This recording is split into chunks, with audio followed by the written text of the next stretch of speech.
Casey's Audio Vault. Sebastien from the Respectables. April 24th, 2009. The lead singer of the Respectables is on the line. Sebastien, where are you phoning from today? Actually, right now I'm in Montreal. I got a show tonight, just north of Montreal, and then Monday it's the record launch here in Montreal. Then Tuesday it's Ottawa. Then Wednesday Quebec City, and then it's going to be all kinds of promotional trips around Canada for the next little while for us for the record launch. Very nice. I don't know when we're going to be in Manitoba, but hopefully soon enough. How far back do the Respectables go? I was talking to our boss here, Matt Kundle, and he was at Shome in the early 90s. You guys did sort of a band search in that era? Yeah, like 92 or 93, that's when we started. We entered the Shome FM contest, and I think we won that year. And then, we kind of worked on a couple of independent albums and then got offers to record music in French, which is our, the first language here. So we went on to that trip, and we did it for almost 10 years, and now we're getting back to the roots, What made you decide to make Sweet Mama a English album? This is something we've been waiting on for a long time. We had this on our minds. This is how we started, the English. I mean, the whole rock and roll thing is just kind of easier to sing and do in English than it is in French. So we had these different opportunities to record the French albums, and we had a career going here. But we'd always wanted to get to a point in our career or our lives where we could go back into a studio, and especially after after meeting Gordie Johnson just a few years ago.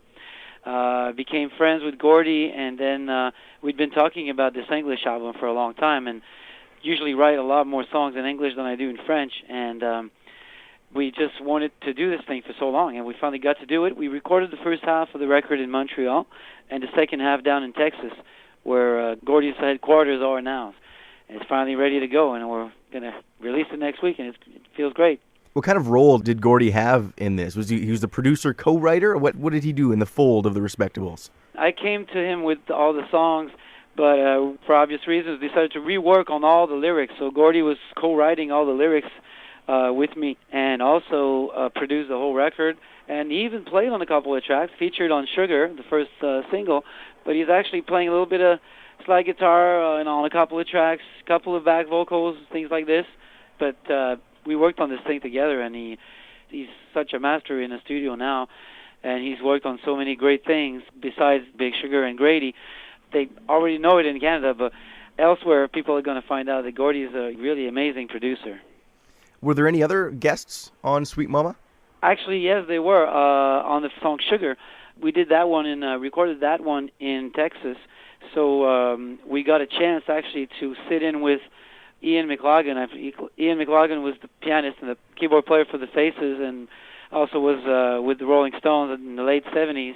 Early 80s, and he lives in Texas now, so we got a chance to record like 3 or 4, I think it's 4 tracks on the record with him, and that was amazing. Just recording live off the floor in the studio was near Austin at Pedernales. It's actually Willie Nelson's studio, which was full of good vibes. Did it smell pretty good too? Oh, great smell. And I guess obviously that's like the Faces and the Stones, that's where the roots of the Respectables are. That seems to be what you guys grew up on. Are there any other big names that... Well, it's all, all the good stuff from that era. I mean, it's basically Led Zeppelin, Jimi Hendrix, all the good stuff from the 70s and the 60s. And it's just really great after all these years, man, to be able to finally make this, for us anyway, this dream record, of really like the roots, pleasing ourselves, just doing what we really like in the sounds that we like and the style of songs that we like, and making this really classic rock and roll album. That's what we were shooting for, and I think we managed to do that. And I think so far, anyway, a lot of people have said really a lot of good things about it, and we're really happy, man. I guess you've met the Rolling Stones as well. You did what did they do? They picked you as the opening act in Quebec? Yeah, they picked us as the opening act in 2003 during the World's Lick Tour when they did the show in Montreal. At the time, we had one of our singles was really hot, and the French record was selling a lot, and we were really happening, and we got the call, and we were, ecstatic. It was just it's a once in a lifetime experience. It's something you don't forget.